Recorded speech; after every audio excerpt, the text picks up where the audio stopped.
meus amigos, nossas saudações cordiais. Este é o canal Lições de Amor e nós estamos aqui para estudar Atos dos Apóstolos.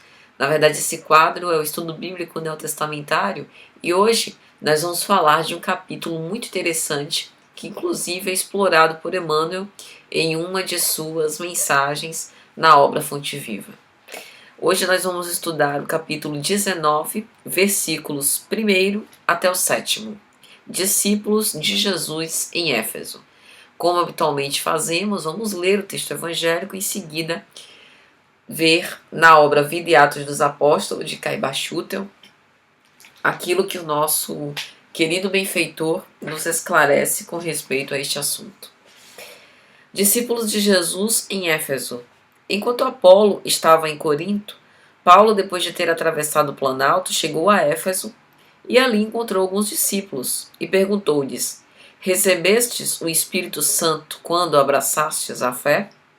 Eles responderam: mas nem ouvimos dizer que haja um Espírito Santo? E ele: em que batismo fostes então batizados? Responderam: no batismo de João. Paulo então explicou: João batizou com o batismo de arrependimento, dizendo ao povo que cresce naquele que viria após ele, a saber, em Jesus. Tendo ouvido isto, receberam o batismo em nome do Senhor Jesus. E quando Paulo lhes impôs as mãos, o Espírito Santo veio sobre eles. Puseram-se então a falar em línguas e a profetizar. Eram ao todo cerca de 12 homens. E é interessante porque essa história dos discípulos, de Apolo e da forma como Apolo doutrinava e batizava as pessoas já foi alvo de discussões. No nosso vídeo anterior nós falamos exatamente sobre isso. Inclusive falamos que Apolo tinha essa virtude de falar bem, esse dom da oratória, mas ele, digamos assim, não tinha uma fidelidade doutrinária das melhores. Inclusive Áquila e Prisca, por permanecerem em Corinto, ajudaram Apolo nesse sentido. E aqui nós vemos que o batismo não tinha exatamente, o batismo feito por Apolo, não tinha exatamente aquele apelo de espiritualização do símbolo e de renovação interior para um novo modo de se comportar, uma nova forma de proceder. E Emmanuel, na obra Fonte Viva, tem uma mensagem intitulada Indagação Oportuna, quando ele traz essa indagação.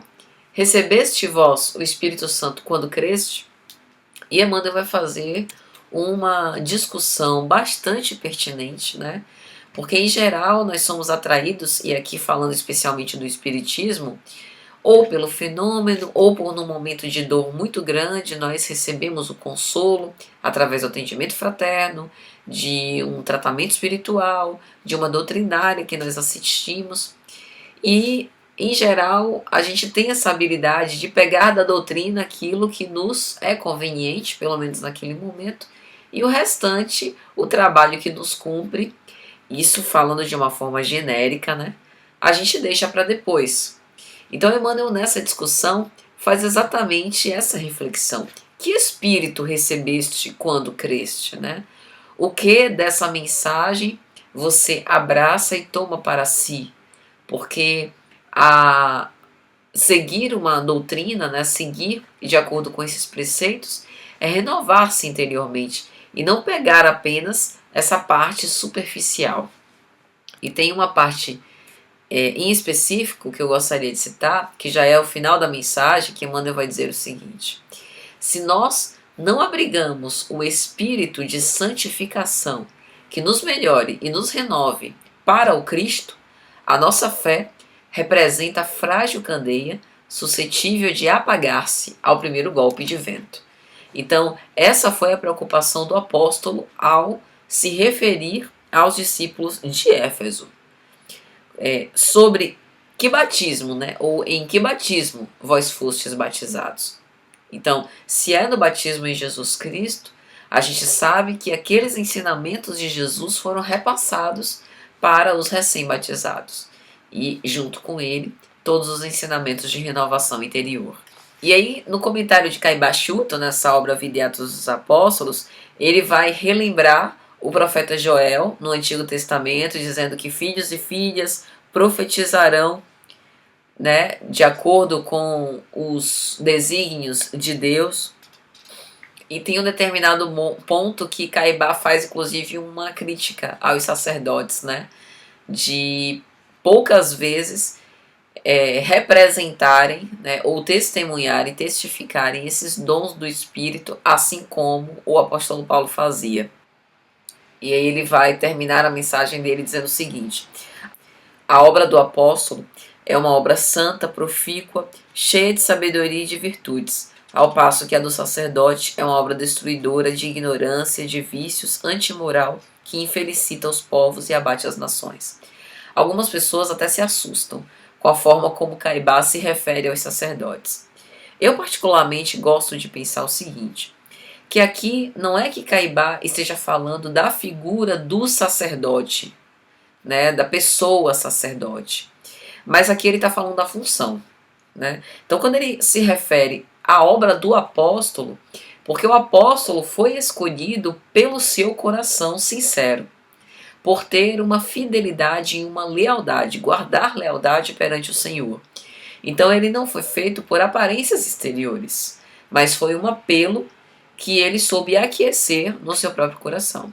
A figura sacerdotal é uma figura revestida de dogmas e de ritos externos, né? Que ele precisa se submeter por exercício da sua função sacerdotal.